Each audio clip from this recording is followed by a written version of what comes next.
Let's start it off. Hey, everybody. Welcome to a new episode of the Walrus Watercooler podcast. I am your host, Zuby, and I've got Dante over here. How y'all doing? I'm well. I don't know about them, but I'm doing pretty damn good. Nice, Uh, man. yeah, it's been an interesting year. Man. It's been a really I know.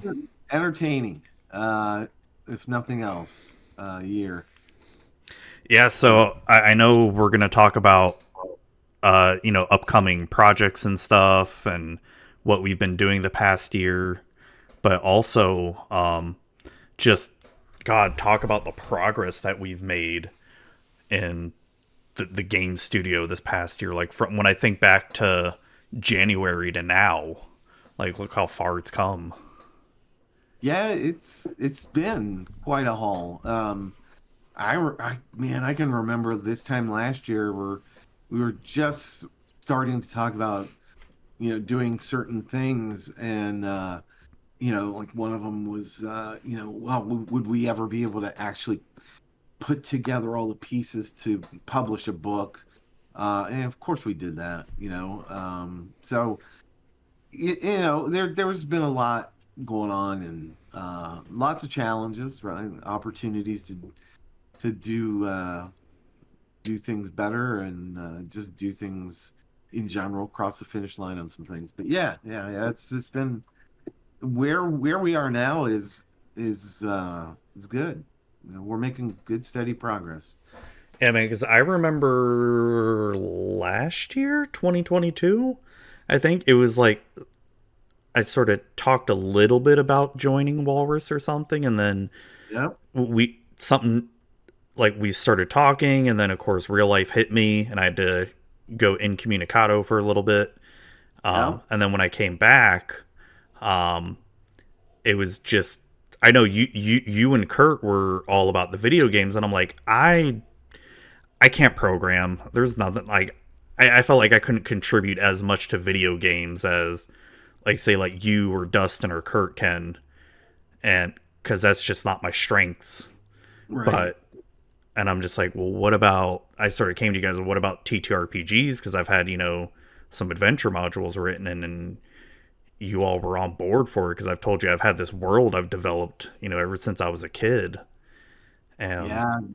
Good old Aspartia. yeah, If, if you're tracking this conversation and listening to us, man, that's a name that's just going to get more and more popular, hopefully, and more, attention in that space. But not just in that space too, though. You know, I think what's interesting is, the word video game or video was never really in the name of the company, nor is it in the heart and soul of the company. Um, we were starting with video games just because that's our, it's passion. We love those things. But, um, to what Matt was saying, we're not exclusive to that genre, and he found that out pretty quick, early in, 2023, and, in some of the mid parts of 2022. We're looking at, board games. We're looking at TTRPG, really anything. We even talked about and floated a card game for a little bit. Um, yeah. it's about entertainment, right? And games in particular. Um, so it could be anything, literally anything. And as you guys will find out here soon, it could even be something like a simulator. So, there's all Oh kinds yeah. of simulators out there in the video game world. And boy, did Matt deliver on one, himself. He's sandbagging a little bit when he says that, that he doesn't know how to program, and he doesn't know how to do, this and the that he's not necessarily aligned with video games, from the technology space that where he comes from. That's a bit much. Well, I'm not part of the programming part Yeah, of you're it. not a programmer, but But I mean, could I learn? Yeah, but I'm not yeah, but interested, to be honest. modern day games though have, especially video games, and there's so many technological parts to it, including networking. Um, Zuby's strong suit here.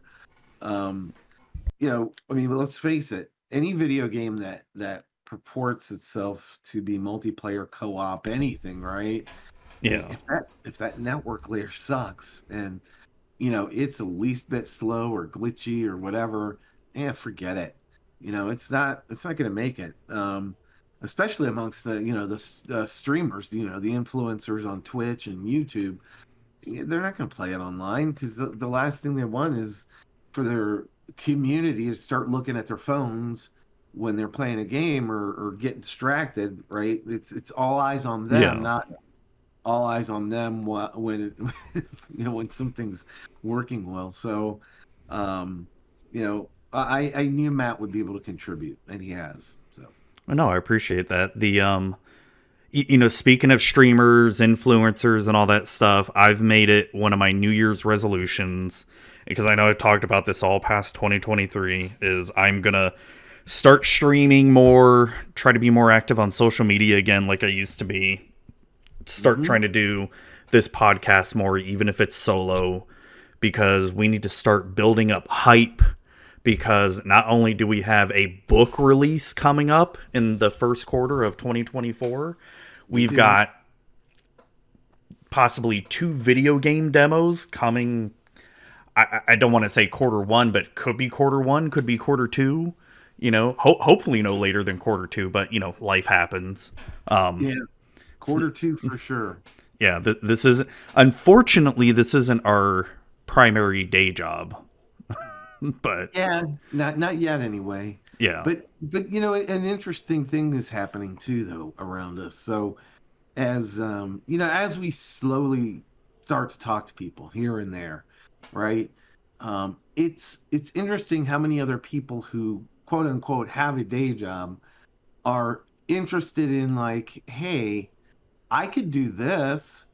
You probably don't need this, that you probably don't need that skill, but I could do this. And then it turns out, yeah, we do need that skill. You yeah. know, for instance, we were speaking with somebody just the other day about, soundtracks, music, Oh special yeah, yeah. We audio effects. Um, Yeah, we've got a composer now for one of our games, which we've is got I well, hopefully, well, hopefully it's not official, it's not but official, but they are super wanting to work with us.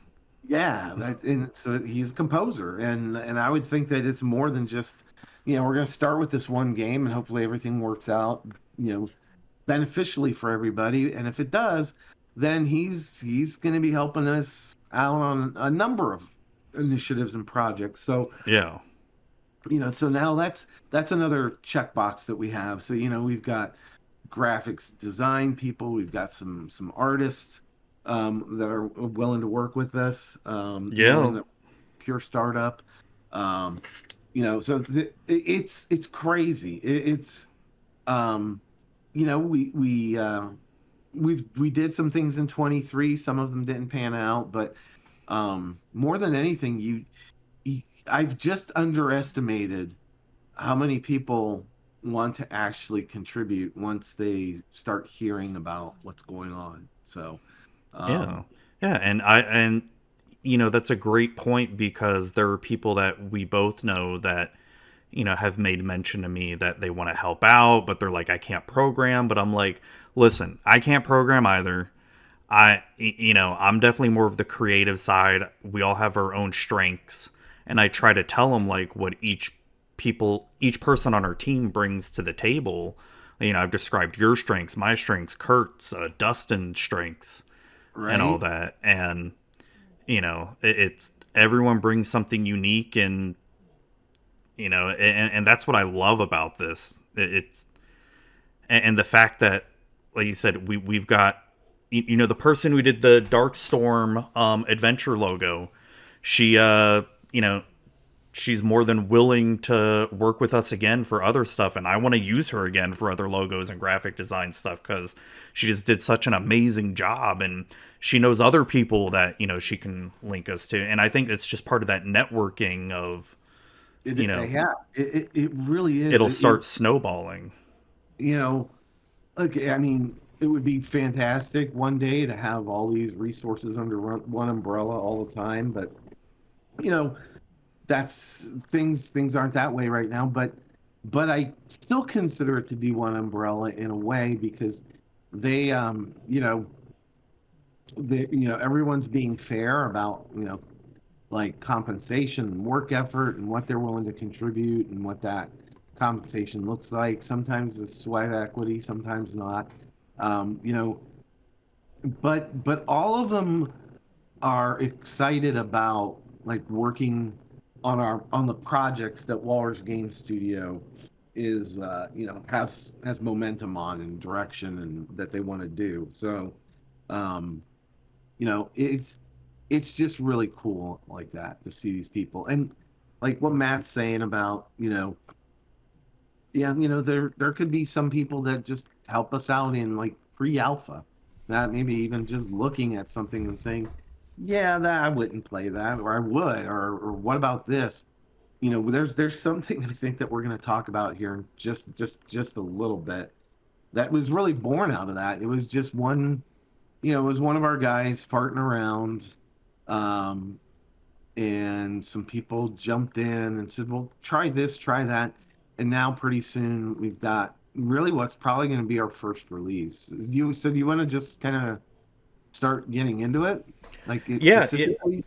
yeah. I want to get into do a little review of Walrus Game Studios from the beginning of the year to where we're at now. And yeah, Okay. I want to talk about like the projects that we're working on. But first, just going over that. So from January is when I officially came on board and work on Silver Flame 1 like really started going hard on Yep. it. And then at the time you were also working on Walrus A Go Go a lot, Yep. and then those were like sort of the only two projects for a while, and Yeah. and the book. I mean, we all learned a lot making that book, and it's just going to help speed up the process for when we get to the other books too. And Yeah. I know you've learned a lot with just doing Walrus A Go Go. I mean, you essentially recreated it from scratch when we had one of the new Unreal releases, if I recall, right? Yeah. Yeah. So let's jump into it a little bit. It's like Sure. just let's pretend like nobody's ever heard of us, nobody's ever listened to this before, right? So so in 2023 and 2022 is when really Walrus Game Studio kind of formally got like its legs underneath it. It was me and another guy, Kurt. Um, and we tossed around some ideas, and we had been working on some things uh, that were not necessarily in the game industry, but had relevance. So Kurt and I, for a couple of years, had been working on some Raspberry Pi projects around things that were supportive of the game industry. So, for instance, we wanted to create what we had been calling at the time a snowman, and maybe one day, hopefully, with Oh, I remember that. Yeah, yeah. yeah, so with the right resources, maybe the snowman can come back to life, especially since we're dipping our toes into board games um, formally.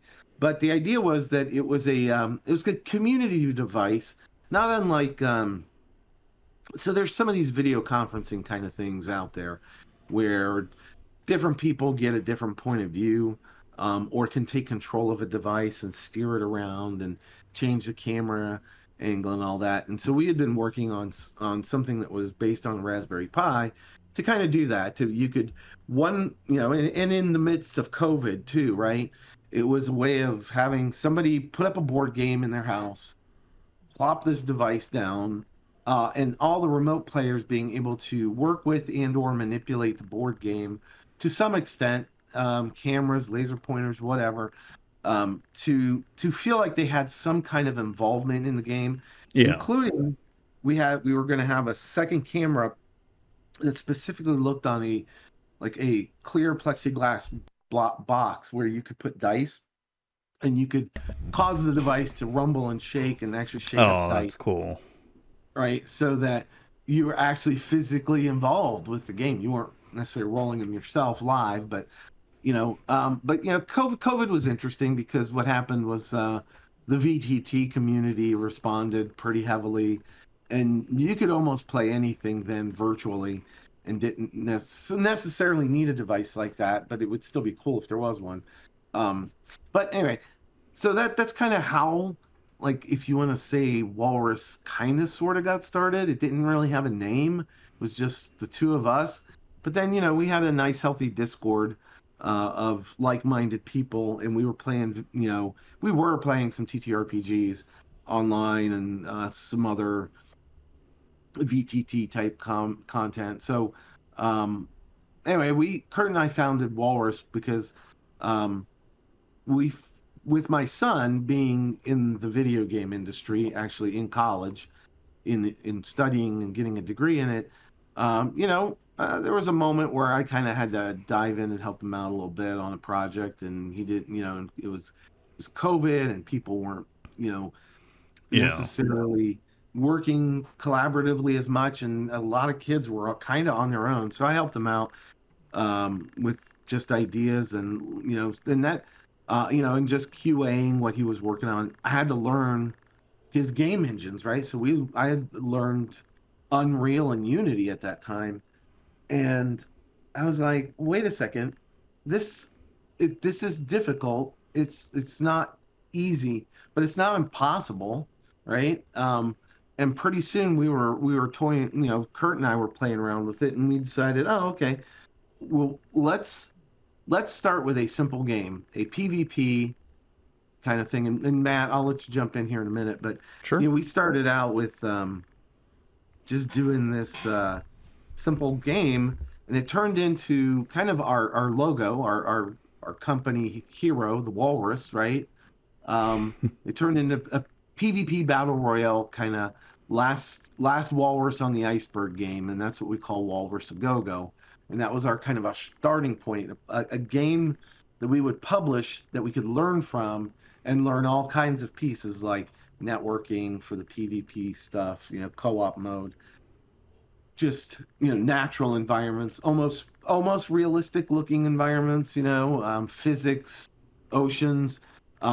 We quickly found out that most of these game engines have really good two-dimensional AIs baked in them, but they don't really account for 3D AI so much. Mm, okay. And so that we learned a lot on that one. But anyway, so we started doing this, and Matt saw what we were doing, and that's when Matt jumped in and said, "Hey, could you guys do, a TTRPG? Otherwise, I can't.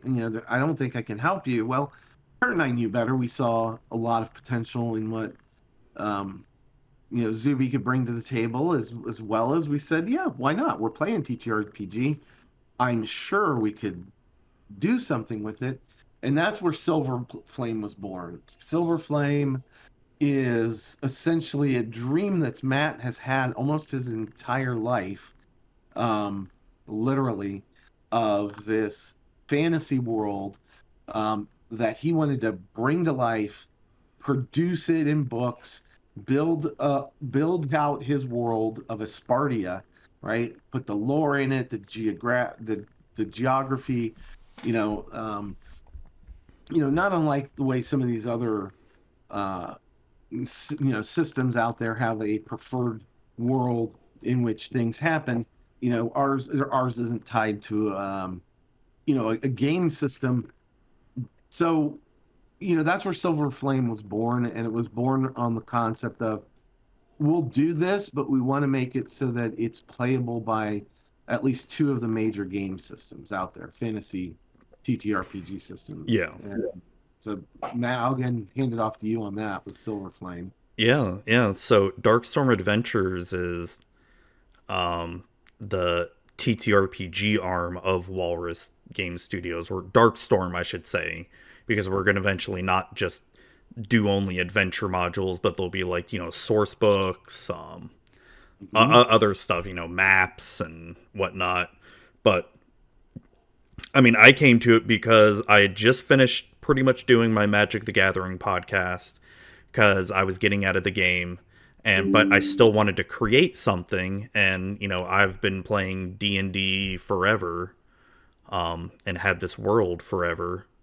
So I'd already been working on this book, and then we actually played it, got really good feedback from you all, and just started writing it more. You helped edit it. Then we had a actual editor. Well, not saying that you're not an editor, but like an editor like for the grammatical parts and all that. And Yeah, um it's no offense, man. Look, there's two kinds of editors. There's content, yeah, and yeah, that's yeah, how yeah, you're the that's content editor.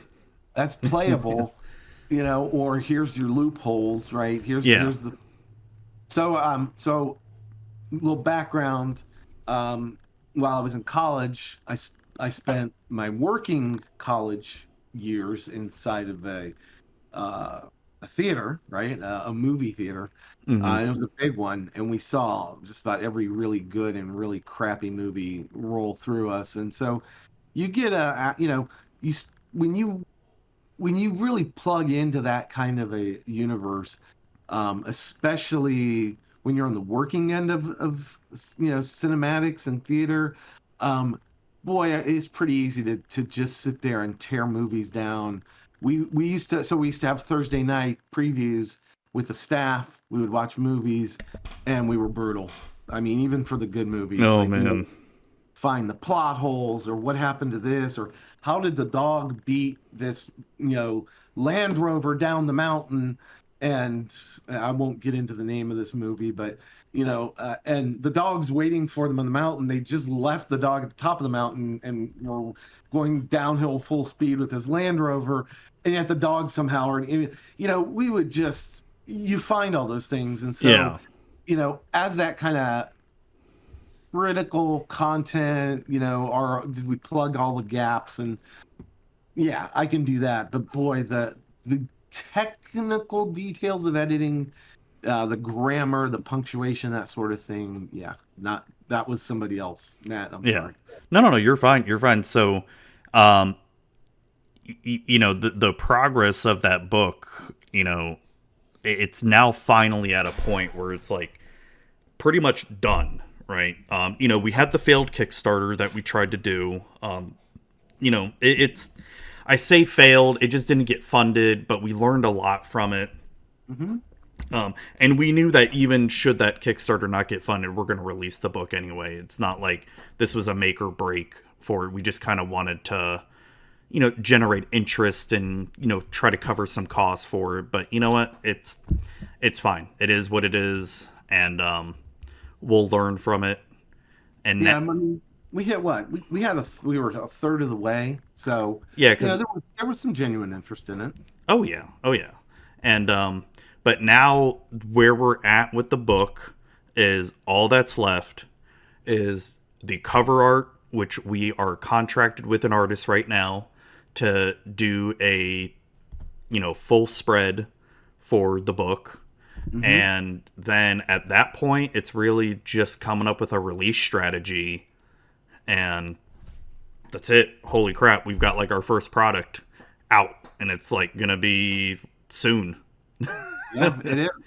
We're talking weeks now. So, it's going to be very, very, very early in 2024 where Silver Flame, book one from our Dark Storm, I don't know, splinter subdivision or subcom, whatever you want to call it, right? That little small little part of Walrus Game Studio, and I say small tongue in cheek.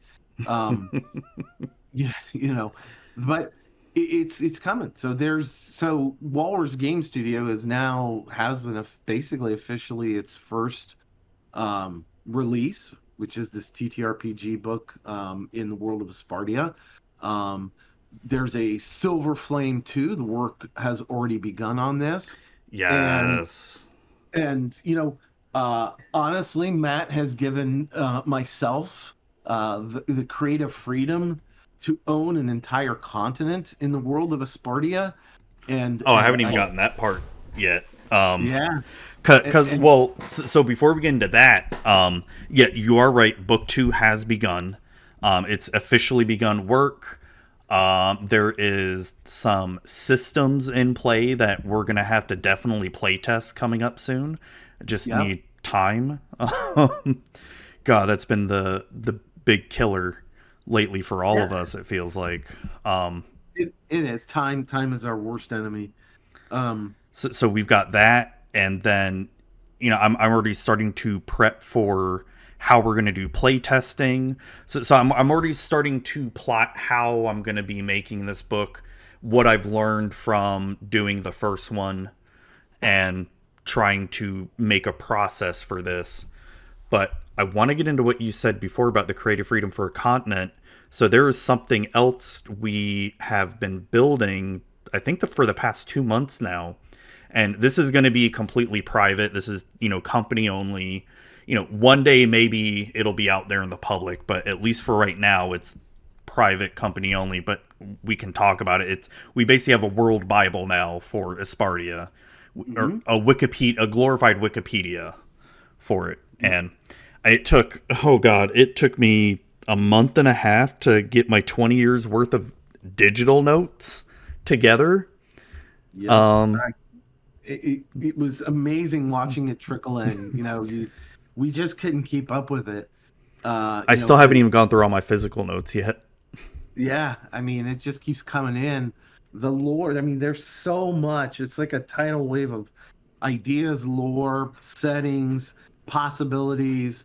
I mean, it's just absolutely crazy. If I can piggyback on that, like Silver Flame book one is basically done, right? And we talk about Silver Flame too, but there is so much more going on in that Dark Storm portion of the company. So, for instance, you know, I think it would be remiss if we didn't talk about this world in the sense of, yeah, we've got some long-running campaign books, with the big kind of epic heroic campaigns, but let's face it, one-offs. One of the things that we struggled with during COVID was just keeping up the cadence and keeping everyone involved.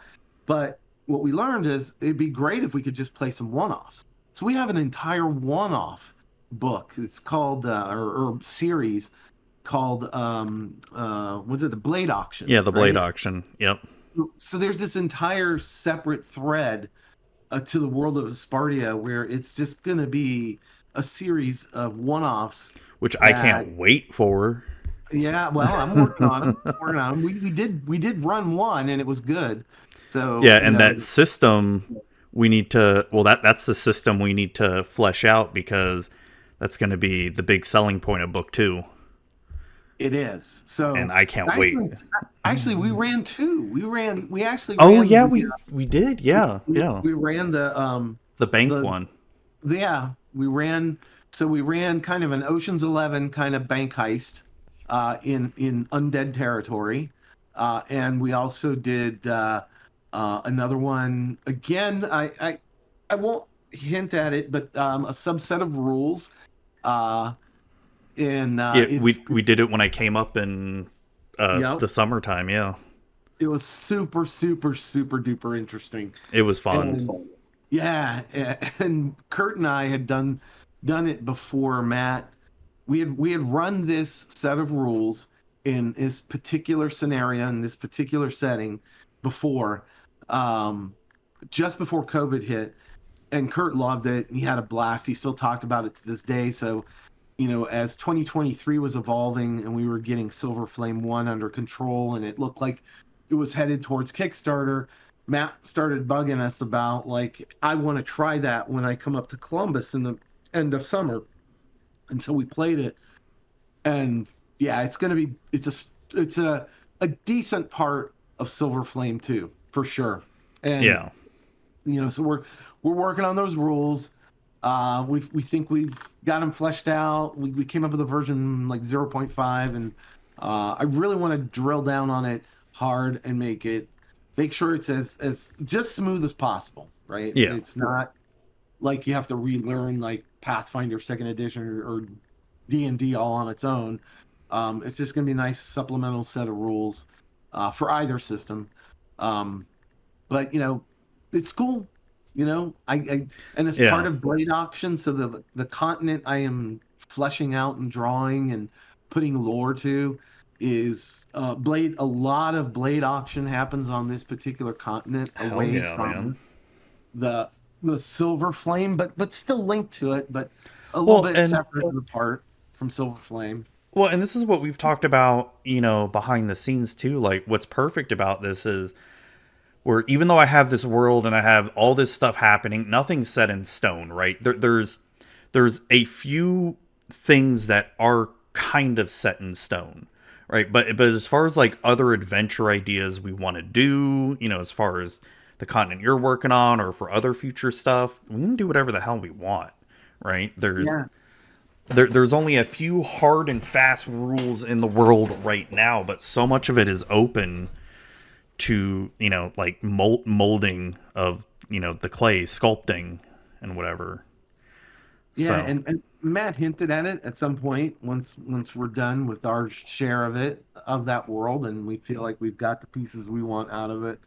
I think we basically turn it over, and it's a design goal of ours to turn over the world to everybody out there like that wants to take a shot at adding content to the world, and trying to find what we're trying to do is trying to find a meaningful way so that like real contributions can occur, not just like, well, I'm playing with my buddies for a weekend and we yeah, decide yeah, there's a yellow dragon in the middle of X, Y, and Z, and there, so it's there forever.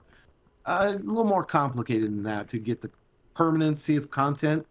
But the idea is we want to give it up to the community. We want you guys to help shape the world and world events. So, how that happens, we're still trying to figure it all out. But we yeah. do, I think, eventually want to head that way. So, If I had to think of the past year and even like 2022 was like the birth of Walrus, right? Is that when it officially yes. was born? Okay. Then 2023 has been like our foundation behind the scenes year. Like, yeah, we haven't done a whole lot of front facing stuff. We've had a few front facing stuff here and there. I mean, yeah, we haven't been consistent with it. But 2024, I feel I want to try to be pretty committed to getting more front facing. We need to be more public facing, start developing our community, getting people interested in our stuff. I mean, the one simulator game we have coming along. I mean, I've talked about it on social media, Network Simulator. I've got a handful of people that are like begging me to want to play it. Like they want to test drive it so bad. Um, It's crazy too, isn't it? I mean, the game right now, for lack of a better titles, is going. It's a video game, and it's called Network Simulator. well, So Network Engineer Simulator. okay, So Network Engineer so Simulator. NES for short. And yes. So whereas Walrus A Go-Go was supposed to be this video game, and it's coming along a little slower, where we learned a bunch of stuff, right? There were a couple of team members. So let me just say this. So as much as we have talked about an ecosystem of people on the outside who wanted to contribute, the team itself has actually grown as well, right? So not only is Zuby on board, but Lynx, um, he is kind of officially joined us as well. Um, and he is the I guess he's the father, the birther of this, the mother, whatever you want to call it, Yeah. of Network Simulator. Like he is the brainchild behind this Network Engineer Simulator (NES). Which I find so funny because all I did was I was in our Discord, just like I am every day, as we like to talk a lot of shit about whatever. and I make a stupid little comment like, how fun would it be to make a game of just you have to cable switches and routers and servers, and I'm like, and I think some of y'all were like, that sounds terrible, or like I wouldn't play it or whatever. And Lynx doesn't. He just runs with it and just starts. And yeah, I was telling him before we started, he was showing me some more progress of it, and I told him like, dude, from the very beginning of what you've shown, it looked awesome. But every iteration he does, like, it's just becoming more and more closer to the real thing. Yep. Like it I'm freaking blows me stunned. away. Like it was literally just like exactly what Zuby said. It was a little bit of a little passion project for him. He had never really used Unreal before, and so he started dinking and poking at Unreal and Well, and Matt. he's an accomplished programmer too, right? Like Oh of yeah, yeah. decades No, or yeah. he's a full stack developer in real life. Okay, okay. So he knows how to code, and he knows, and it's not just like I know how to write code. It's when I say full stack developer, people in the development community know what that means. You understand how data works and how data is stored and how to get to data and best practices around that, all the way through writing functional code or set driven type code. Believe it or not, there's two different ways to work with information. Mm-hmm. And procedural, I should say, that very linear procedural if then kind of stuff versus more set driven, which is more like what you would do on programming databases, where you're comparing sets of information and you're providing instruction. Anyway, but he knows all of that, right? And he knows enough about networking to be dangerous, like me, right? Mm-hmm. We like to get in chat and scare Zuby with some of the things we talk about with networking, right? Um, so he, you know, he's an accomplished dev, very good one, and so he wasn't just. I mean, he was poking at Unreal because he'd never been worked with that editor, right? That engine.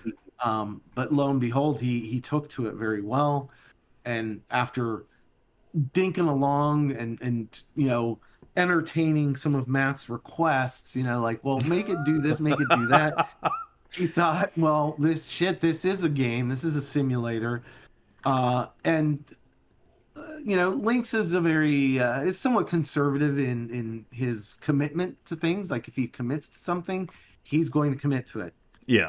Otherwise, he's not going to commit to it. And so, he loves us to death, but didn't really dive into the swimming pool of Walrus until about mid late 2023. But now I he's think so. in. Yeah.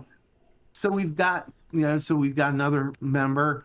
My son officially graduated, and until he lands a real job in the video game industry, well, actually he's got one coming up, but it's more of a Walrus kind of thing where mom and dad are essentially funding his part of the sweat equity in this game that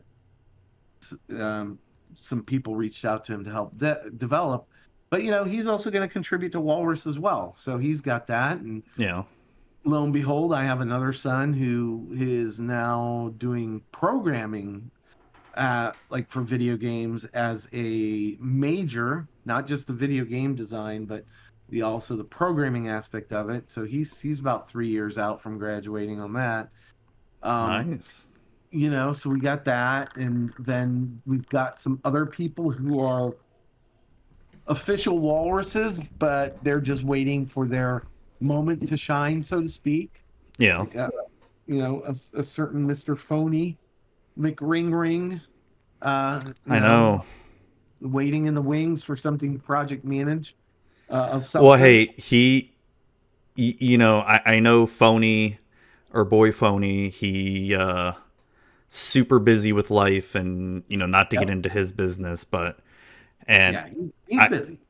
he's busy, but I loved when, what was it, earlier this year, him saying like, well, I don't really contribute anything, yet he will go in, because we've tried a lot of different project management um, uh, programs this past year, and just even just trying to set up basic admin fundamental foundations.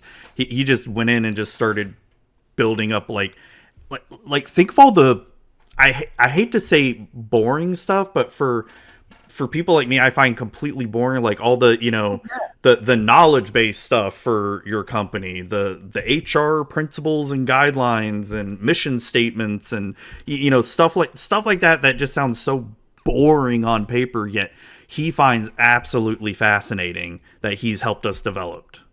and Exactly. So, and that's needed, oh, absolutely. Like, so, I say he's waiting in the wings. It's because he just waits for those moments to contribute. Like me, I'm just the crazy hair, Back to the Future Doc kind of character where, like, I got a million things going on around me, and yeah, there's a piece of paper somewhere that has that bit of information on it, and I know exactly where it's at. Don't touch my desk, right? Whereas, Andy, I think the best way to describe it is he's the Valheim player that while we're out kicking the crap out of like some goblin or troll or something, right? Yep, I know exactly what you're gonna say.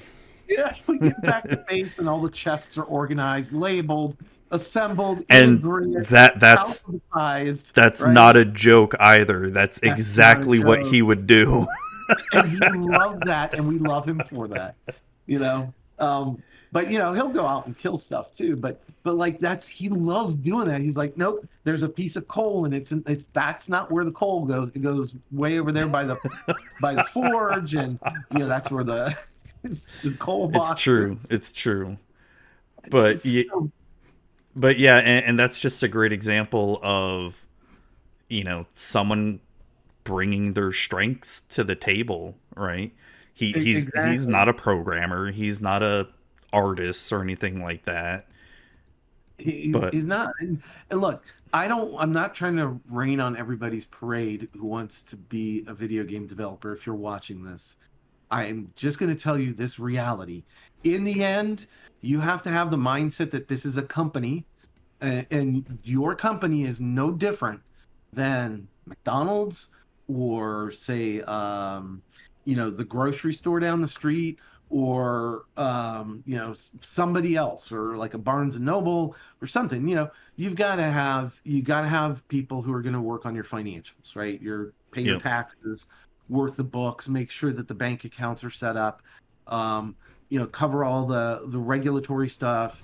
If you handle people's personal information, what are you hmm going to do about credit card processing if there's any in-game purchases? Is that going to be done through third party like Steam or something else? And so I mean, you're running a business, so you got to have real business you got to be able to also have either yourself or other people do some of those real business kind of things, right, behind the yeah. scenes. So And it's not the it's not glorious. It's not the glorious fun stuff. it's not But it's it's not absolutely necessary. Absolutely. Look, we're a tiny little company, still. But if you don't understand that there's that lot of that grindy work, and and sometimes may take more of your time than the fun stuff of writing code or playing in a level and designing a level and putting pieces together on a scene, inside the game, or doing motion capture or audio engineering or anything like that. You gotta understand that that's part of it. Like, if you're even as a solo developer, even if you're an independent solo guy who can do it and put that game together and it's ready and it meets all the criteria for publishing on either Epic or Steam or some other platform, right? In the end, you're still going to be liable for all the little bits and pieces of the business, taxes, the bank accounts, making sure you do everything right. And I'm going to emphasize something: do everything right. So, uh, I once worked for a CIO, big corporate guy, right, in a big corporation, and he said the three I's: integrity in everything that you do, nothing illegal, nothing immoral. I would emphasize that to Yep. anybody listening. Bake that into your thinking. Um, Otherwise, you're gonna get in trouble. Um, Agreed. so anyway, but back to the game world itself, right? Yeah, Um, so Network Engineer Simulator. I mean, we mhm. sort of tease a little bit. We're in talks with a composer. I mean, we're most likely gonna go with them. It's just we gotta Oh yeah. there's still some stuff we gotta flesh out and whatnot. Like Mhm. nothing to do with him or anything. Just this is all new to us, so we need to make sure we're dotting our i's, crossing our t's, and all that. We want to make sure we're fair to them and all that. Yep. Um, so yeah, and then as I know I've said before, and if you follow me on social media, you've already seen like the little trailer video for this game. I'm like hoping for a demo for this, a public demo, I should say, in the next few months. Because I've already got a group of people that we're gonna have private, little early access demos for them. I'll throw this out there. I know what's left before we can throw something on Steam, and it's not very much. So I can foresee us having this ready to go maybe like the first week of February. It being out there in a playable state, in a downloadable state on Steam. So just like Silver Flame is due out in the first few weeks of 2024 on a platform, I think that we don't hold me to it, but I think we can have Network NES out there in a playable state sometime in February. We'll just say that sometime in February. I mean, I'd love that goal if we met it. Which it's And- entirely doable. It's just yeah, it really is. it's It, life. it's in a state already, and Oh yeah. Dust or Links. Sorry, I almost outed him with his real name there. Not that that's gonna be any secret in the future, probably, but Yeah. um, you know, Links is it's a passion for him, and he's put a lot into this. Um, like today's big development event was he said, "Hey, we've got a patch panel working, right?" And I'm like, "All right, got a patch panel." Sweet. Um, And it yeah, sounds like something small, I mean, but it's not. yeah, It's a big thing. And I was having a talk with him earlier today because I kind of felt bad because he was showing some previews of some stuff, and I'm like, well, could we try to make it look closer to the real thing? And I feel bad because I don't know exactly what goes into making some of this stuff, the programming behind it. So I'm just asking questions like, can we do it? And so, you know, he and I got on a quick voice chat, and I'm like, dude, I'm sorry if I feel like I'm coming across as harsh or, like trying to be too demanding, but it's like, I just want to know, like, it's like I'm almost kind of pushing him a little bit just to see yeah, how close. But then if it's something that's oh, this is going to be like a complete rework or whatever, I'm like, oh, fine, that's whatever. It is, as long as we can get it close to a point where it can look as close as possible. And he made a really good point. Like, let's say the game does take off like gangbusters, right, in early access, then we can actually go back and focus on the time of making it look even better. Not that it doesn't look realistic now, it does, but just even more so. You know what I mean? yeah. No, I'm with you 100%. Um, you know, in terms of like what can go into something like that. So just um, one of the things too we have to be careful about is you have to be careful about making something so photorealistic that it looks like the real thing. Like it Yeah. literally looks like the back of like if there was a Palo Alto device or I don't know or Dell. I know Dell makes network switches. Blech, I'm not. gross. I Blech. listen. I'm not trying to evoke the quality of said device. Though, if Uh, Dell, you're listening and you want to invest in the game, hey, I'm open. yeah, Dell, we'll take any sponsorships Yeah, we'll from we'll take your anybody. money. Uh, But anyway, you know, you have to be careful about it looking exactly like a Dell, FW101, right? I don't Yeah. even know if there is such a damn firewall, but I you don't know what know. I'm talking Yeah. about. You gotta be careful about that. But it's a lot of it's artwork, and then like the little whatever plugs, where the cat 5, cat 6 plugs into, that stuff is usually you can move it around, and you assemble them in a grid of, with indexes on them, and it's not difficult, but sometimes it's just artwork, like the panel itself Hmm. where you would put those receptacles into is artwork. And and that's the whole point why we have graphic designers that are willing to work with us, artists that are willing to work with us too, is because we may have to, if we want to get past like our ability to throw down some artwork on it, we may have to go to them to make it look more realistic. But Yeah. I would say this too, though. Lynx has just crushed it in terms of like the look and feel of it.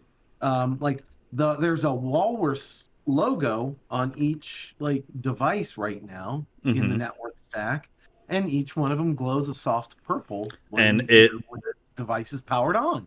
You they know? look like network equipment, pieces of Yeah, network equipment, and the it looks like you're actually in a data center. yeah. It really It does. sounds like a data center. Yeah, The, oh yeah, that's the other the thing too. He's engineered audio into it. It Oh sounds yeah, like and he and I have been started to work on sound effects too. He's the sound of plugging in a cable yep, is that it sounds just like it. satisfying click, Yeah. right? God, The opening and closing of a rack door, yeah. little stuff like that, and then as we start implementing more stuff with it, you're just going to get that realism, but we're still also trying to, well, him more than anything. I'm just sort of like I feel more like a consultant more than anything. It is just the the gamifying aspect of it as well too, which we're still trying to figure out. See, Matt underplayed his skill sets to us, right? He kept saying, "Well, I'm just a network guy, right?" But here he is. He's our social media director, right? Too, because he was doing that as well. So, see how good he is at it. Um, Well, and so let's. I appreciate it. Which I know we can keep talking about Network Engineer Simulator over and over and over again, but yeah, let's talk about Walrus a Go Go, especially the big thing that's happened in the past 2 months now, or a month and yeah, a half, or I don't know. yeah. So like the biggest challenge in Walrus a Go-Go, right? So, um, the game itself, it's last man standing on this iceberg kind of Because you've thing. got a lot of it done, A lot of right? it's done. A lot of it's done. One of the big challenges was, okay, so you guys are fighting it out. So is it just going to be like a hit point kind of punching game? And we really didn't want to go down that road. We wanted something a little bit more realistic, in a sense, something that was somewhat believable in gameplay. And so what that was is like if you're granted, yes, they're dancing walruses with dance moves, like we have a dance move we're working on called Kilt-A-Whirl, which is kind of like, if you the the carnival ride game, is the genesis of that dance move. But the idea is that you will make this dance move and your kilt that the walruses wear would flare out and essentially do like a little AoE around it and knock people, Yeah. knock walruses backwards, potentially into the water. So it's not that, you know, to some extent, I would say this Party Animals, which is a real video game, right? That came out Q3, say Yeah. Q4 of 2023, beat us to the punch a little bit, but not exactly the same, but a little bit. But the idea is that you're not going to die from beating the crap out of each other. You're going to die if you go in the water and the shark gets you. So that was the big development and the whole reason we were talking about 3D AI, just a little bit ago, was there was no realistic looking 3D AI. And so we literally built it from the ground up. We literally said, okay, fine. There are these what I would call two-dimensional AI systems built into these big platforms like Unreal and Unity, and they're really good. Look, if you're going to do a shooter, even one where there's ramps and stairs and different levels of platforms, they're really good at that. But you know, if you really think about the game, that that kind of a game where there's stairs or a ramp and it's going from here to here, you might be tempted to say that's three-dimensional. It's not really. It's two-dimensional because Because you're not the really dealing with the z-axis on you're that not part. really dealing with the z-axis. Okay. That character, that NPC is going to walk down a ramp or set of stairs, which is basically just an inclined two-dimensional plane. He's not going to fly through the air. He's not going to jump off the balcony, do a flip in the air and land on 2 feet down below, right? Okay. Or swim through the air or fly through the air like a bird or anything like that. So our big challenge was we wanted to have realistic, we wouldn't have sharks in the water that swam on their own and within a set of guidelines and parameters that were read out of a data table, um, that were realistic in terms of their movement, in terms of where they were going, and um, not repeatable. And so what we mean by that is there's no pattern to resolve. There's no like, okay, well, I was just in the water and the shark's like way far away, so I know that I've got next 5 seconds before it gets to this next spot. So I can afford to take some chances and possibly get knocked in the water. Um, any predictability even about the movement or the location of these sharks was also, we didn't want that either. So it's all randomized for random periods of time. And when they moved, we wanted them to realistically move and flow like he decided that I'm going to move over here. So and again, you know, there are levels of development that people want to focus on. So Mm-hmm. that by no means is a disparaging comment to people who have just simply said, we'll let them turn this way. But what we didn't want was a shark going like this and deciding that it needs to turn over in this direction. And just in the split of a Yeah. second, it's now facing 90 degrees. That happens in some games, and that's because they didn't want that. That's not a focus of theirs to making it buttery smooth. But we wanted that. We wanted a very realistic kind of looking thing, including the birds flying overhead. So we have seagulls overhead that are flying randomly over the fight, That may and poop on you. that may poop on you and cause a whiteout condition where the screen literally will go white and you have no idea who's where doing what. And for that 1 or 2 seconds, it's total panic, right? Because somebody could be coming at you from anywhere and you're not going to know what to do or how to defend yourself.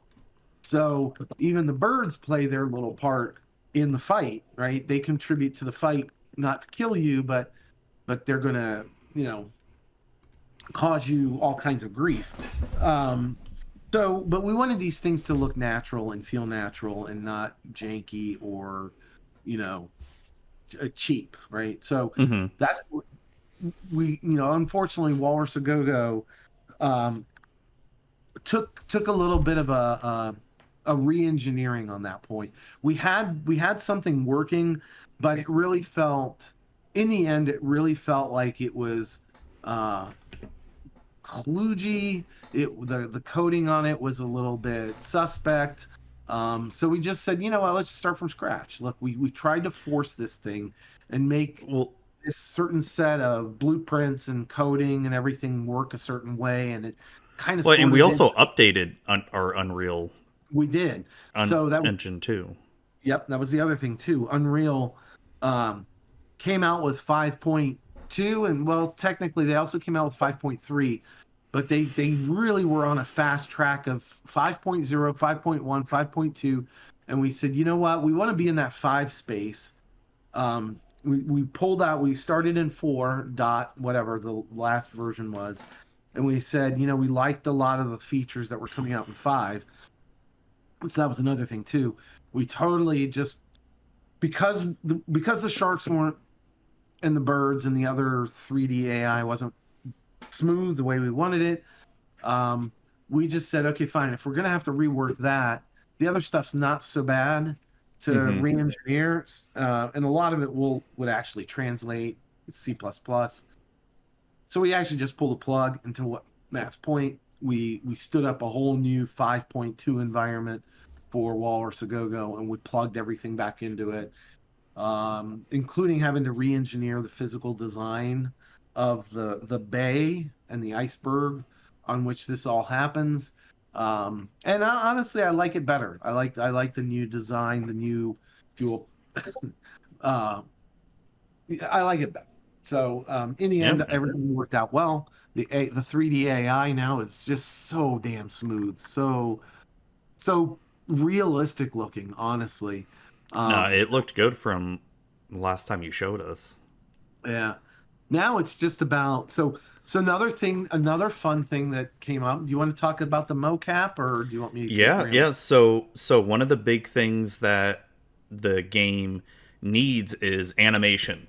'Cause that's one of like the big things that's kind of holding us back is the animation of the moves, the dancing. I'm sure there's other animation stuff that I'm just not thinking of besides just the walruses. And so when Kurt originally showed me what he was doing for animating, it was like digital claymation essentially. And so it was just getting to a point where the amount of time it would take for him to finish just one dance move, it would have been essentially cheaper to just acquire a motion capture suit and then, do the motion himself and then fix it in post and get animation done a lot quicker. And that's exactly what we have done. We've acquired a motion capture suit. It's in Kurt's hands. He's been learning how to use it because it's not just put on the suit and go. No, there's a lot of like technical stuff that you gotta configure and work behind the scenes just to get it ready. And so he's been doing that for the past couple weeks, time permitting. And yeah, I think he got it what, late October or something like that, or Yeah, late, like like basically or November. early November or something like that. Yes, he hasn't had it very long, and I know he's been making progress on it, Yep. and So and he's yeah. Go ahead, Matt. it's exciting. It's like Yeah, we even had like a full demo from the company itself that did it, and and just for all intents and purposes, it's a cheaper mocap suit. It's not the same quality that AAA studios use, but that doesn't mean that we can't produce the same kind of quality animation they can. It's just it'll take longer, but yeah. it's It also the framework of and the sensors it has. They're almost just as good as what high AAA studios have. yeah. It's not. Look, it's not Lucasfilms, right? Yeah. But it's not a bad one either, but to your point, it's kind of like the lower end of AAA, higher end of indie. But what's nice is we can also get gloves with it, so we didn't have to invest in the whole thing. We could invest in the parts that we wanted to capture, and so we've got, I think, almost everything. Do we have the face? I don't think we have face either, do we? No, because we just needed the body to start off Yeah. with, and I So I know in like future games we'll probably need the hands and face, but yeah, so for this so that's project it was just the body. Yeah. So in 2024, we'll invest in the hand and the face portion. Um, but those are just the sensors. The core system itself, it will be unchanged, right? So yeah, we have a motion cap. So Walrus Game Studios now has motion capture so that we can So cool. expedite all of our animation. And like Matt said, we'll handle all the fine details in post production. Um, and then it basically spits the files out ready for us to use in Unreal, so that we can just skin it with the Walrus mesh, and have it do the things that we want it to do. Um, so that's what Walrus A Go-Go is waiting on right now. Is a lot of the motion captures, the skeletons, the animations. Um, but but in terms of the game itself, the I honestly the rebuilding it in 5.2 was a little challenging, but not difficult. A lot of time went into those uh, the three-dimensional AIs, as I like to call Yeah. them. It's a very interesting system that we built, and honestly, we're going to recycle the hell out of it, even Oh into yeah. two Oh yeah. dimensions.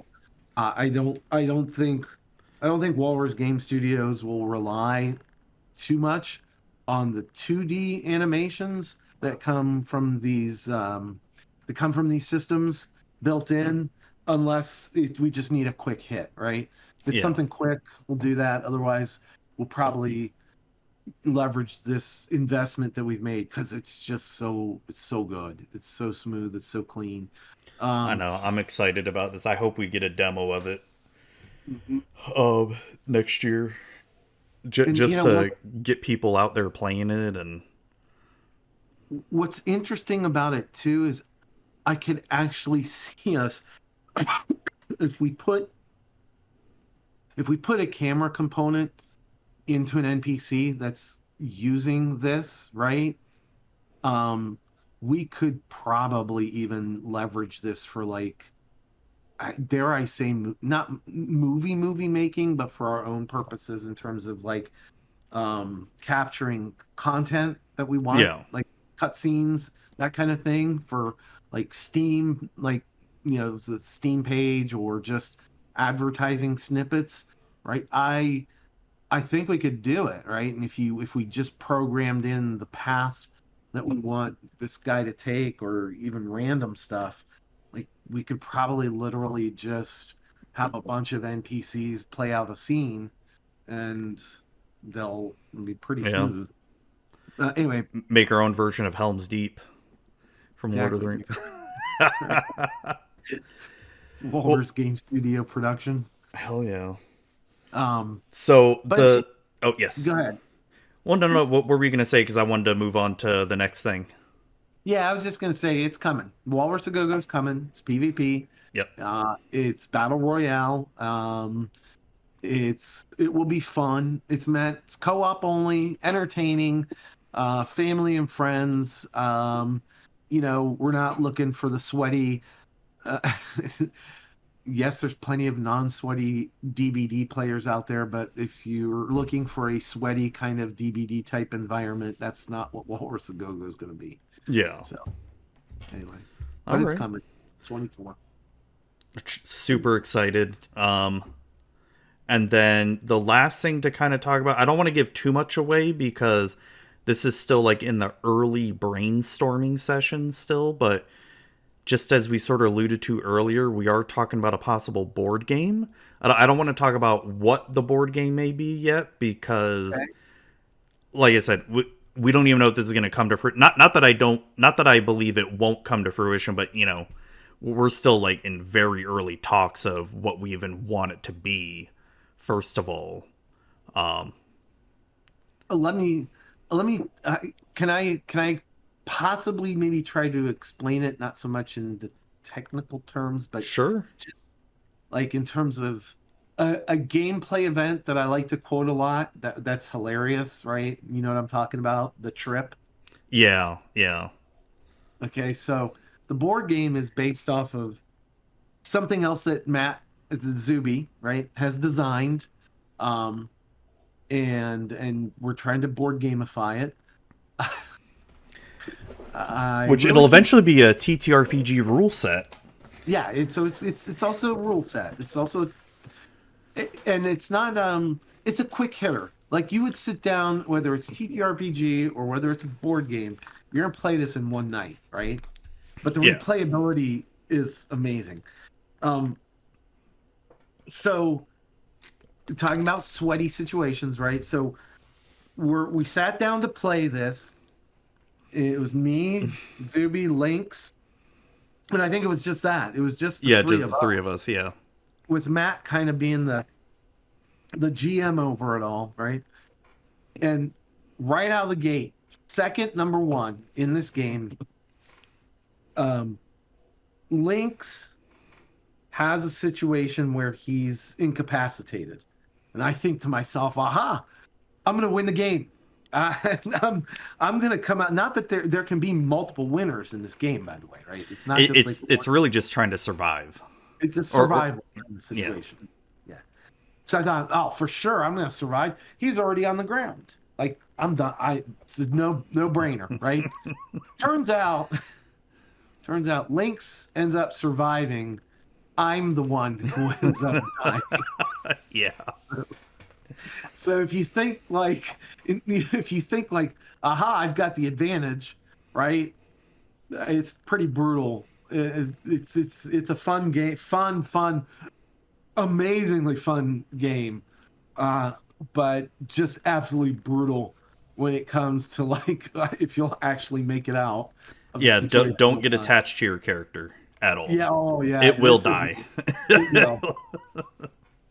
There's one thing I can promise you: you might win one scenario, you might win two times with this character, but I don't think the character's destined to be around too much And longer. I think that's part of the game too, right? It's Yeah, just yeah. You want to throw the character away. You yeah. don't become invested in the character, right? This isn't Dungeons and Dragons. You No. don't want to latch onto them. So, So so yeah, and that encourages you to play all kinds of wacky characters too. Like yeah.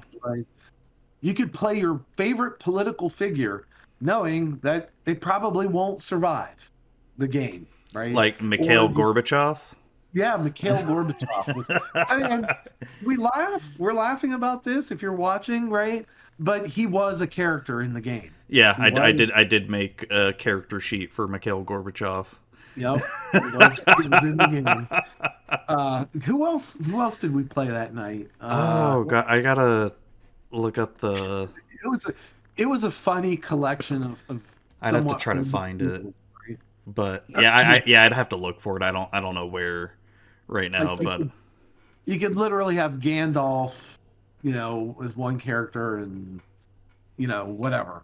yeah, if anyone out there has ever played Torg, it kind of has similar character vibes as that. Like you could play, whatever character, but I mean, you're gonna be sort of limited on what you can and can't do. Yeah. It's not like you can just be, oh, I'm gonna be Q from Star Trek and just snap my fingers and do anything. It's like, no, Yeah. no, you're not gonna do that. It's, you have to take away all the magic-y kind of things, right?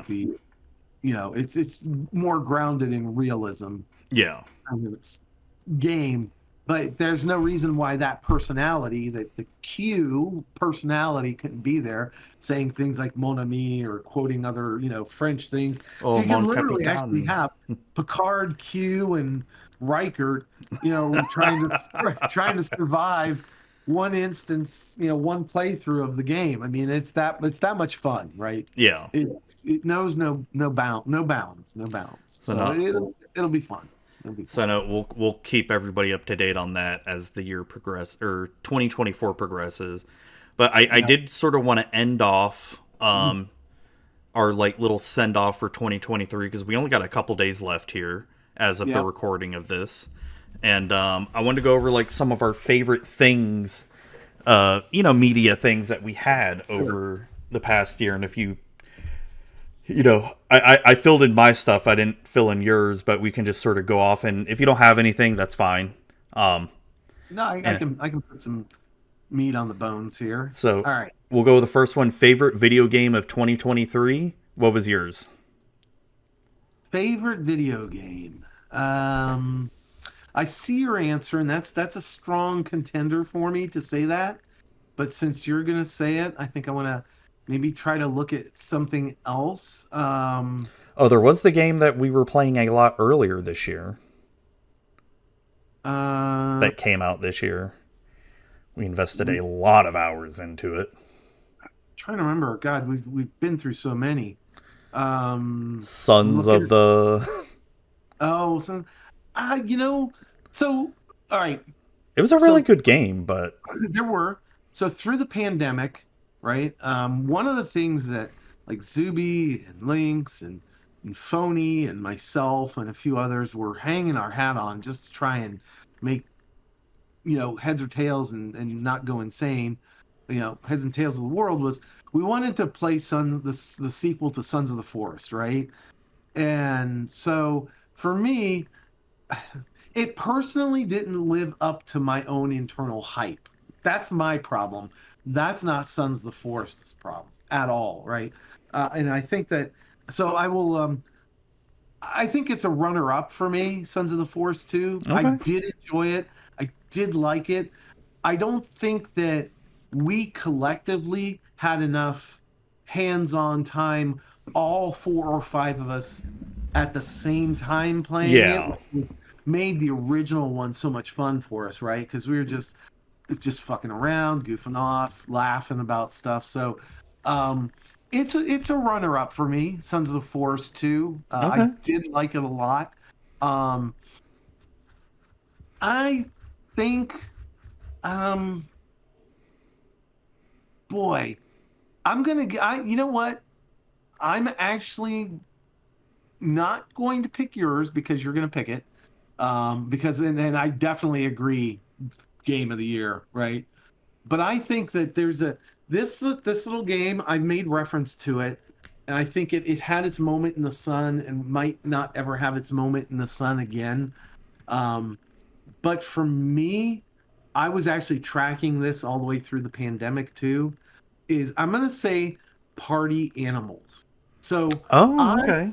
absolutely love to watch people play this game because it just brings out that I played high school football, or I played competitive volleyball, or I do this on the week. That it brings out the competitive nature of people, and you just beat the shit out of each other, to be blunt, in the game until last man standing.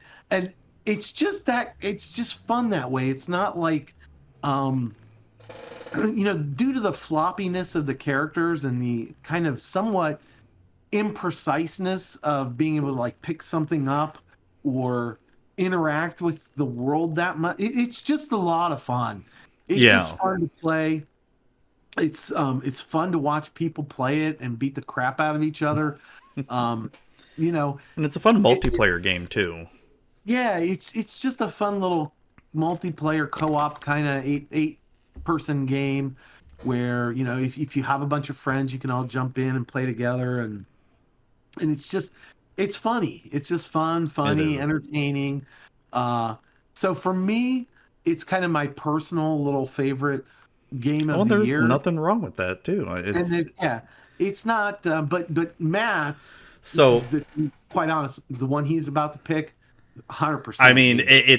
it's pretty obvious what it's going to be, but I have to say, this year in video game releases alone was a fucking monster year. Like It this has was. been one of the best years in video gaming.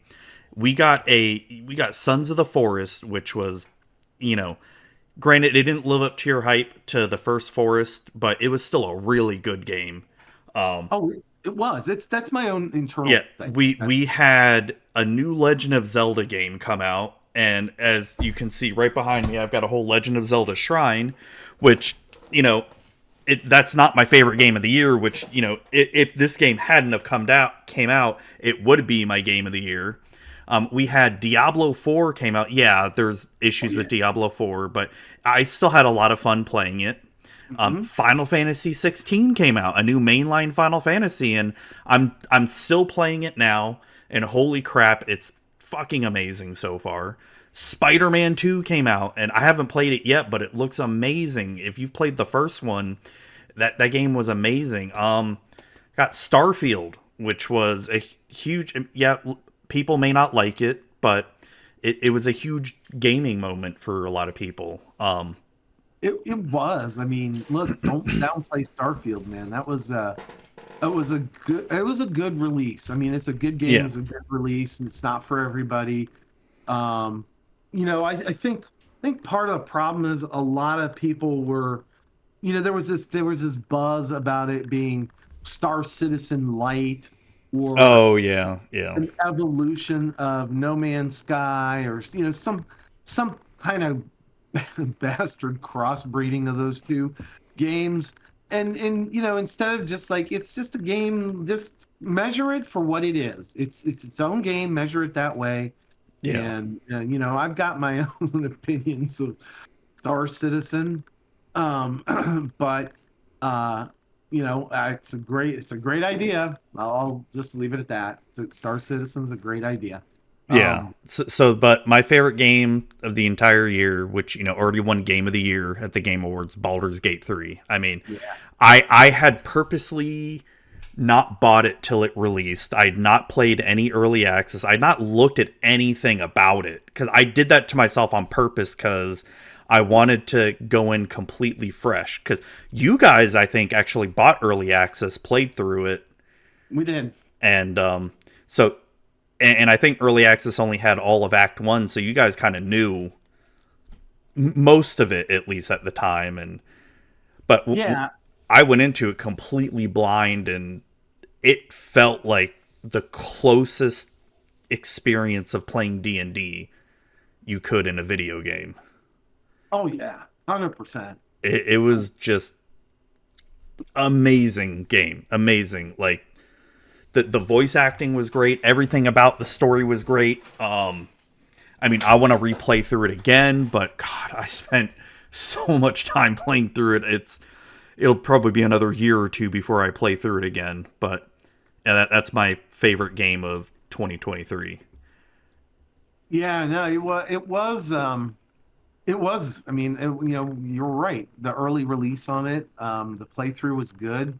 When it finally fully came out, it was that much more impressive. And I really enjoyed playing the hell out of that thing. And it was soaking up a lot of time, unfortunately. Um, Yeah, but I kind of wanted to offer an alternative because I mean everyone's going to say that, right? But there were to your point, there were a lot of gems, a lot of really good yeah. This games. has been one of the best years of gaming Yeah, for video and games in a long time. long, long time. I really did want to kind of throw it out there in terms of just giving another game an opportunity to be on my list or be out there in the public, Yeah, and even if it's just only the two of us that ever see this video. Um, so yeah. that's So, um, it was an interesting movie year of 2023 as well. This has been the first year where we saw the dip of superhero movies start to take a huge dive in performance. Um, yeah, and and and and also, I mean, I'll just go out and say it. Like my favorite movie of 2023 was Barbie. I almost picked Oppenheimer because I really, really, really liked it, and so um, I was given the suggestion to watch Barbie from a friend, and I I didn't know what to expect. To be honest, I don't know if you've seen the movie or not. Have you seen Barbie? I have not. So I've not so seen. and I'm not going to spoil anything about it because I do uh I do recommend watching it because it is not at all what you think. Okay. Because I thought it was just going to be some silly, fun movie about Barbie dolls, and I'm thinking, okay, something silly and fun, like the Lego movie or something. You know what I mean? Like kind of Right. that effect.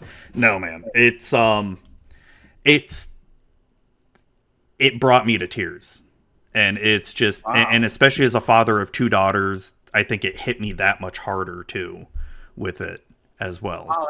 That's kind of crazy. Yeah. I never really thought it. I mean, and I'm not saying that that's not true. Um, wow. Yeah, it's I recommend it because like I said, I don't want to spoil anything, but it's not at all what you expect it to be. Okay. Um, boy, I am trying to. So I'm just gonna be honest with you. Um, it was a really great year for movies, right? But I actually didn't get a chance to get out there in the world so much and see a ton of movies. Um, a lot of it for me was like stuff at home. Mm-hmm. So I'm sitting here trying to remember what few movies I actually did see in the theater that kind of hit me or struck me as things I saw. I mean, um, in terms of box office, we're talking like box office only, like out there, go sit and watch it in the movie Well, no, it theater, could right? also be a movie that came out on streaming as well too that you really enjoyed, and I mean, hell, for this, pick a movie. It didn't even have to come out this year, but it was a new movie you've seen this year you never seen before. So You know, I am wow. I did do a lot online. All right, so if I had to sit down and pick, so this one just came out, right? okay, Uh, no, it's not fully baked enough, man. No, I'm not gonna mention it because uh I'm still trying to figure it out in my head. okay. Movie of the year. God, I'm not trying to waffle here. It's just um all right, put a pin in that one. I Okay. think we're gonna come back to that. All right. Um, What about favorite book of 2023? How much reading did you do this year? not as much not as much as I wanted to. So what I will tell you this is I did can you hear the dog? Yep, I I can think hear the dog. That's all right though. dog loves to read. Um so I actually sat down and started rereading. So for me, it's kind of like if you want to call it read of the year, the thing I no, actually, I'll take that back. I'll take that back. I started basically going back and reading the Dragonlance series again. But that's Nice. From Dragons of Autumn yep, Twilight is the yep, first one. Yeah. yep. Well, no, But hey, I'm not. I But mean the book that the books that I chose, they didn't come out this year. They, I think, a couple years old at this point. yeah. So, but that's we'll put that one aside. I think net new was the this sounds so bad, but I read it so early in 23. It's the one where it's sci-fi, but it's more fantasy actually. I'm trying to remember the name of this damn thing. It's the one where uh the characters get their powers by ingesting metal and essentially burning metal in their bodies. Oh, you're talking about Uh Mistborn? yeah, Mistborn. Okay. I sat down and read the Mistborn books earlier in 23. 100% enjoyed the hell out of them. Really did. I Eh, thought book one was great, and I thought, well, where the hell do you take it after book one? But then book two and book three, they were good. I liked the Mistborn I trope. personally, my favorite was book two. To be honest, like I really liked where they took book two, Mhm. and of course, like most problems with trilogies, it always felt a bit rushed at the end of the third book. Yeah, Like yeah. it felt like it floundered a little bit, but it was still an enjoyable end. You know what I mean? It was. It was like book three. I agree, maybe a little bit rushed, But I but I mean, feel it's so hard to end series like that, though. You know? it is, but I'm glad they ended it, at Yeah. least with those people in those situations. Um, but I think that he did a really good, or he or she, I can't remember Well, who it's wrote it. Brandon Sanderson. Oh, Sanderson. Yeah. Okay. Yeah. There you go. Yeah, Sanderson. I did a great job with it. I'm honest. Just fantastic. It's a good read. It scratches that itch of the I need the bell curve. The all hope is lost, and then things work out in the end kind of thing, and the whole thing. I just really enjoyed that read. It wasn't like I got sucked into Game of Thrones, and I'm sorry. Re, every time I read one of those books, and I did read them all, and I'm still waiting for the final book, which will be Oh no, there's probably still 2 books left. two. Yeah, Well, I know. I read all 5 books too, and every, thinking, every but every read through, every time I read every single one, it was more like real life, where when you get to the end of the book, you were more disappointed than you were at the beginning of the book, right? And you're yeah. like, fuck this. So, So but a lot of people love that stuff. yeah, So, hey, everybody's got their thing, right? Not trying to kink shame, but I won't be reading the last two books because I just feel like I every mean, time there's no hero arc, there's no sub-hero arc, there's no build up. It's just Bob walked it. Well, Bob got an arrow in the head. Bob's dead. Great. I just spent, you know, 10 hours reading about Bob and thinking about where Bob could go in this story because that's what stories do. They build up hope about this character. Yes, some of them die, right? But holy crap, man! And I'm sorry to go off on this tangent, but it's like every character's got this build up, and it's just like it's not some magical, fantastical, interesting, unique thing. It's like, well, Bob got an arrow in the head. Bob's dead.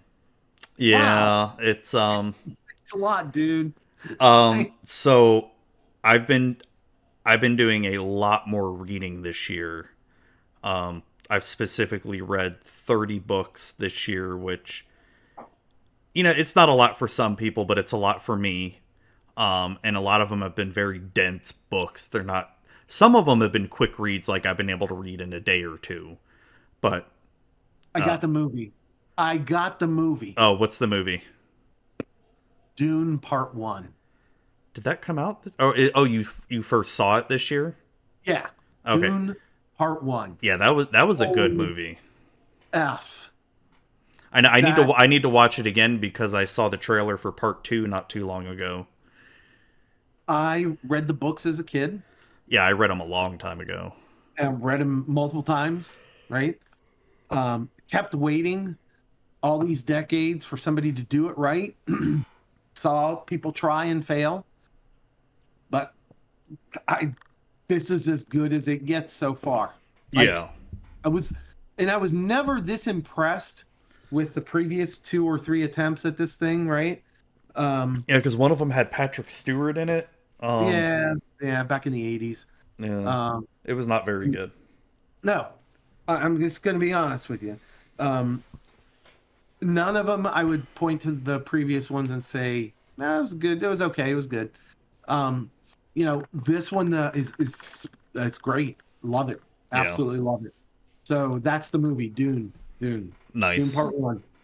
Um, but going back to books, yeah, Yeah, I've been you were reading. saying you read dense books. I've been reading a lot, but I have to say, and I picked 2 books because they're both by the same author, and I highly recommend them to you as well. So the first book, Kings of the Wild, think of Okay. it like a fantasy version of The Expendables, right? You got Sylvester Stallone, Arnold Schwarzenegger, all the classic action heroes, but think of them as like all the best fantasy protagonists. Like you got your Aragorn, your whoever the hell else. I can't think of anybody else right now. But Right. but they've all gotten older. They've all retired, and it's just one last adventure they have to do, and it's so good. Dude, I laughed, I cried. It was like I couldn't put the Think put. of the Wild, I right? Yeah, Kings of the Wild. I could not put the book down. All right. And its sequel, I found almost even better. The sequel to the book, it was I don't really want to spoil it too much, but what I really liked about the sequel was they went a little bit more into the world of the adventurers, right? Because during the Kings of the Wild days, when they were like in their prime, you used to have to, back in my day, you used to have to travel uphill both ways to go and fight a horde of monsters. But these kids nowadays, they fight their monsters in arenas, right? People go and capture these monsters and then put them on display for like gladiatorial type things. So it sort of brings like a interesting aspect to these new adventurers aren't as good because they don't have to go and try to seek out adventure and danger. They just go to an arena and fight a monster that's like half drugged up or starving, and Oh wow. so there's some commentary behind that. There's a lot more to the story too, but I don't want to get into it without Okay. spoiling Okay. it. But you Yeah. you Yeah. would like it because they are pretty thick books, but they read fast, and Yeah. it's I know what you're saying. Yeah. um they were just so much fun. Though I will say there was a trilogy I read at the beginning of the year that you want to talk about fucked up. And by fucked up, I mean it'll just mess up your emotions. It's the Farseer trilogy from Robin Hobb. And she is such an amazing writer. Her prose is so good. The characters she creates feel so real. And yet what she puts them through, you're just like when I finished that trilogy, I was like kind of beside myself, like, oh god. it's it's it's Well, it's not that kind of anger that you feel when reading a Game of Thrones, you know? Like, oh, Bob's dead now. Fuck. No, it's more like Bob's dead. You're like, "Oh my god, my whole world is shattered." you know? It's that kind of that's the best way to explain it. It's so good, but yeah. But I mean, that's just see. That's the thing with the Game of Thrones writing, man. It was like it was good, but yeah, it was exactly what you said. It's like Bob's dead. Oh man, Bob's dead. But like you're describing an author that really like puts you in the moment of Bob and like Bill. it, it's been a long time since I have read an author where I feel like this character could exist in the real world, and you almost feel the emotions. You even feel the place that they're at, like even physically, I like the sense of smell and taste and touch. It's crazy how well she writes. It's I insane. think of it. I think of it this way when you say it like that. Not that I'm some fantastical writer with our D&D campaigns, but when I say the word peeplet, right, and that just the what that instills in everyone, you know what I mean? Mm-hmm. And the jokes and the stuff. I mean, I get it, right? Lots of flavor there, right? Yeah. Lots of emotion. Yeah, I get it. Yeah. No, I mean, sounds like something I am 100% going to read in the next month or two. Yeah. I am actually looking for a book because I did pick up Dragonlance again, but I'm just like, I'm just You know what picking it up. happens, and it's Yeah, I'm and, just and reading it to read it. but yeah, I highly recommend Kings of the Wild and Bloody Rose. Okay, They're so good, I'm gonna so good. start with I'm gonna start with Kings of the Wild. That sounds fun. Yeah, it was. I had a blast. Like I want to reread it again already, but there's so many other books that I need to read. Oh man, that's so true. Like I said, I did like Mistborn. I think now it was net new for me in 23, but I enjoyed the hell out of all three books. Read them right through. Yeah, So, all right, TV show I think is up next, TV right? show. Yep. Did you have a favorite one this year? Oh, I got favorite TV shows. So, um, I got a two. I'm gonna call out two in particular. I know I'm only Okay. supposed to pick one, but for Oh, that's me, fine. two stand out. Now, one's like a no-brainer. I read these books several times again as a kid. They're streaming right now, and it is Foundation. So I'll just leave that one Okay. alone. Foundation, the Asimov interpretation. I enjoyed it. I watched both seasons of it. I second season was I felt could have been as good as season one. I will say season one I think was a much better run through of like the beginning of Foundation. Season 2 wasn't too far off, but I Okay. think it could sound a little bit better, a little bit, just a Where little does bit. this stream? I think it's Apple TV. Okay. Okay. Um, but the one for me, um, and this is not normally my genre. It really isn't. This is outside of my normal genre, but I sat down and started watching this, absolutely hooked. And yes, it's come late in the season. And yes, you could say, well, you're just bandwagoning it because you're watching it now. No, I really like it. Like it really, to me, is captivating. And uh, Kurt Russell's in it. That probably tips it off right there. But he's Oh. not. But he's not the main character. It's the one about Monarch, the Oh kaiju. yeah, yeah, yeah.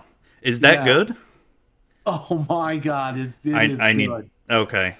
I mean, Absolutely love it. I love Godzilla. Like You're I gonna love this. I've seen Like, every single Godzilla movie except the new one that came out this month. yep. All right, so spoiler alert, right?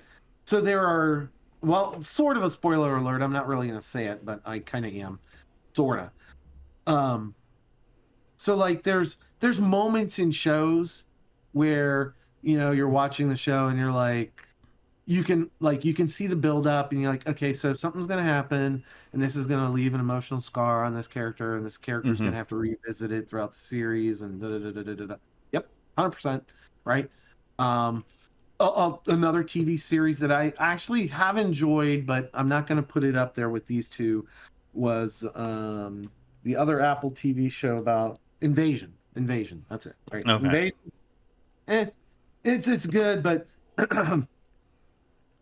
there's one character where they just absolutely overplay ad nauseum her situation with a life partner. I'm just like, man, I got it the first time. I didn't need the next 10 episodes worth of that shit, right? I get it. Yeah. Heartache. Totally. I'm an old guy. I understand what heartache is all about. I've been through not so messy and messy situations in my life. So moving on. Um, but in Monarch or whatever it's called, right? Mm-hmm. Um, shit goes down real fast in like the first episode, but not directly, like not in a it's happening now, but in a kind of flashback situation. Um, and yes, it flashes back a couple of times throughout the episodes, but in a very meaningful way, in a way that you're like, yeah, man, that was you're not just throwing that out there as filler material, like you need to burn up a few minutes of on-air Yeah. time. It's I'm gonna have like to check it out totally now. totally appropriate when it's brought up. Yes, you already know that it influenced this character. It left a deep scar and everything. Comes up at the right time though, and in the right way, and it's not overblown. It comes and goes fast enough, right? So that you're not like, well, let me go get a beer while that plays out. I already know how it's going to finish. Um, but and it's while they don't show anything directly, it's just like, oh fuck, right? And when it first happens, you're just like, oh shit, like when you especially when you realize what all the people that you may not see, like their face, you may not see their faces on the screen, but there's a lot of people involved, and you're just like, fuck, I'm gonna have to fuck, check it out now. yeah, right. So but it's a good series. I like it. um you know Monster movies, Godzilla, kaiju, um yeah, it's not my thing. I enjoy them, but it's not my thing. But this is really super good. I'm hooked. Hooked. So you just reminded me. There's two other TV show seasons that came out this year. I'm gonna first mention the one I wrote down first. I've been watching Yellowstone for the first time, and I love it. My dad got me hooked on it. It's about cattle ranchers over in Montana, and then how they're trying to, people out there trying to modernize Montana and all that stuff, and it's real like cowboys and Indians type stuff. But Kevin Costner's in it, and he's fucking amazing in the show. Okay. And it's just kind of basic cowboy stuff. Like people are trying to take over the ranch or buy up the land and develop it, and they have to stop them and whatnot. And Cool. it's a lot of fun. It's also pretty Okay. dark too. Like holy shit. Isn't there? There's like I mean, my wife got really into it. She's really into it actually. And isn't there like some female character that's just basically like I don't know, like some kind of just total badass or something? Yep, Beth Dutton. Okay. Yeah, she's terrifying. But so there were two other shows that came out this year. Well, new seasons of shows that came out this year. First one I want to mention is Star Trek: Strange New Worlds season 2. Was fucking amazing. Of like every single episode of the show was made, and I loved the musical episode. Like I listened to the Yes. soundtrack for a while after it came out. Yes. But Oh my God. Strange New Worlds. Like I that's the honestly, best new Star Trek show that's come out. yes. I I didn't even consider that really in terms of like favorite TV show. It just is on its own, man. To me, that's just something completely different. It's the best new Star Trek show that's out. But I will say, probably my favorite, now that I remembered, speaking of Star Trek, and I feel like this show, the first two seasons were utter garbage, but the last season, holy shit, hit every single, thing it needed for me was Picard season 3. I have yet to watch that. Okay. It's so I don't know if you've seen Picard season 1 and 2. Yes, They I they have. they had good moments, right? There were certain parts where it was good parts, but overall seasons 1 and 2 were horrible. Like when you just look at it as a whole. Season 3, basically when I go back and rewatch Picard, you can just completely skip seasons 1 and 2 and just watch 3, and it's what the show should have been. I mean, spoilers, I guess. I mean, it has all the old characters show back up, and it felt like the perfect ending to Next Generation. Like Okay. it was the perfect send off. Like I know they tried to do a send off with a Star Trek Nemesis, and that was I mean, it was okay Yeah, and all that, but this send off for the Next Gen crew, perfect. Like okay. Was Wesley in it? no, Okay. so that means it was perfect. Oh, damn. Get wrecked, Will Wheaton. No, you don't like Will at all in any shape or form? I mean, he's okay. Oh man, he's listen. Some of the stuff he's done as an adult, I really enjoy. I do. I enjoy him. I, you know, I've read some stuff and listened to some stuff about his early, his time on the show. Right, that Yeah. wasn't good. I mean, I don't have anything against him or anything. I've met him before at a MegaCon and all that. I mean, he's a Yeah, super nice guy, and yeah. it's just I don't really follow him nowadays or anything, so I don't really know much about him at all. Like I I know he was part of Geek and Sundry and did some It board was. game stuff, and Oh, he did a great job with that. Like I'm a big adult Will Wheaton fan. Like the stuff on the TNG, not so much, but he's been in some stuff as an adult that I've really enjoyed. I've enjoyed his acting at an adult capacity yeah. that he's been involved in. So So I feel like that was a great send off for 2023 here. And yeah, I mean, the last part is what's on the horizon for Walrus for 2024. We kind of already spoiled that. Just to well, sort of recap, we've got the first book coming out quarter yep, one.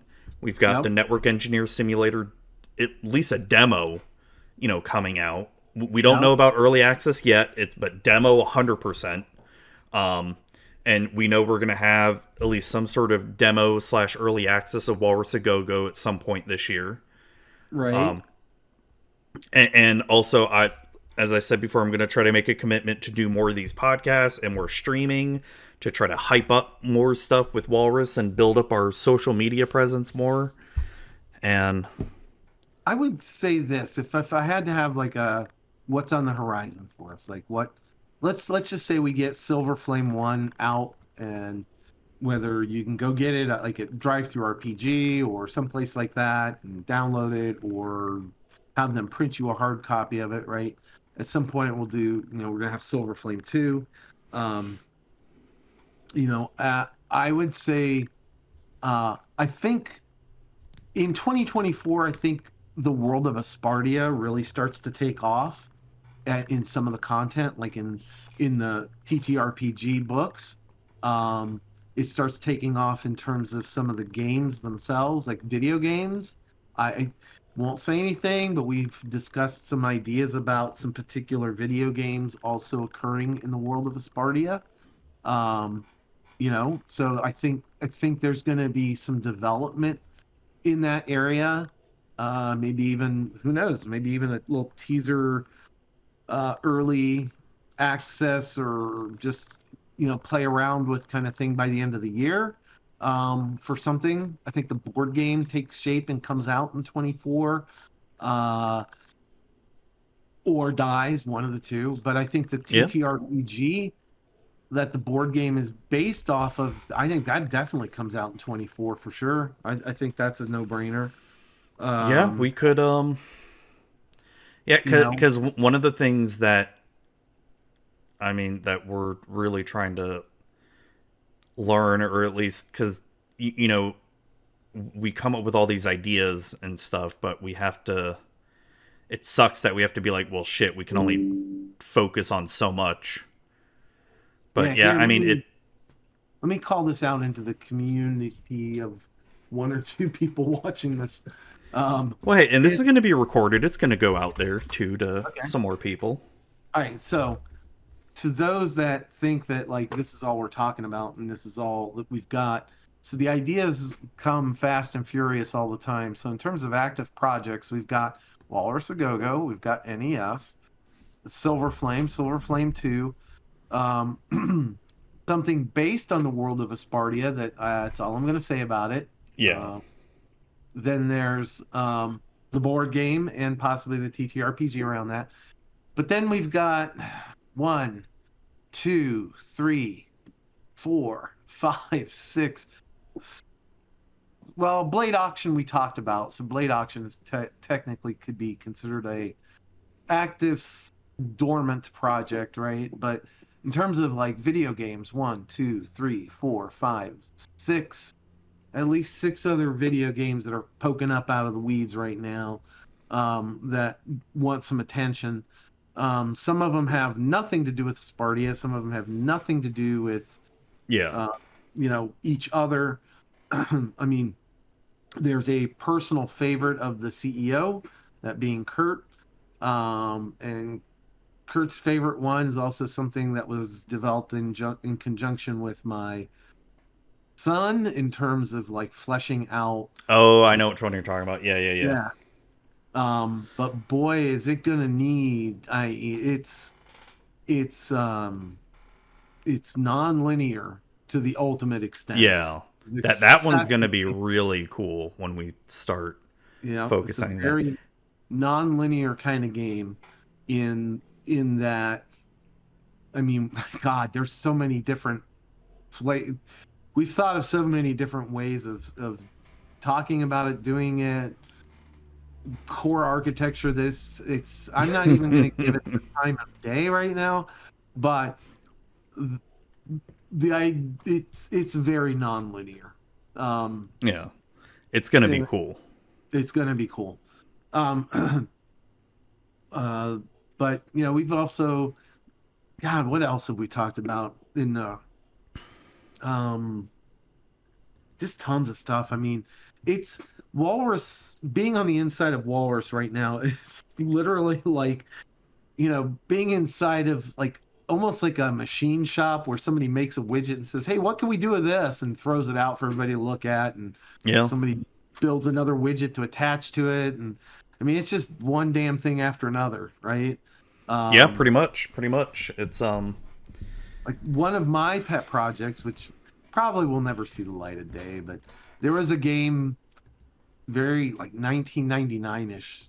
I would love to see not an exact recreation of, but I would like to see something like it exist again because it was just so much damn fun. You know, it's almost like imagine if you could do if you had a what do they call it when the universe always pervasive universe? Imagine if you had a pervasive universe, but you could do one shot. You could pervasive just or get persistent. persistent. Sorry, Okay. persistent. Imagine if you had a persistent universe, but you could jump in and do like one shot. What's that big sci-fi MMO? What, Eve Online or Yeah, Eve. If you could just do one quick one shot Eves and just get in, do it, and the results of your activities influenced the persistent universe and the boundaries of different territories within that universe, et cetera, et cetera, et cetera. that'd So, be cool.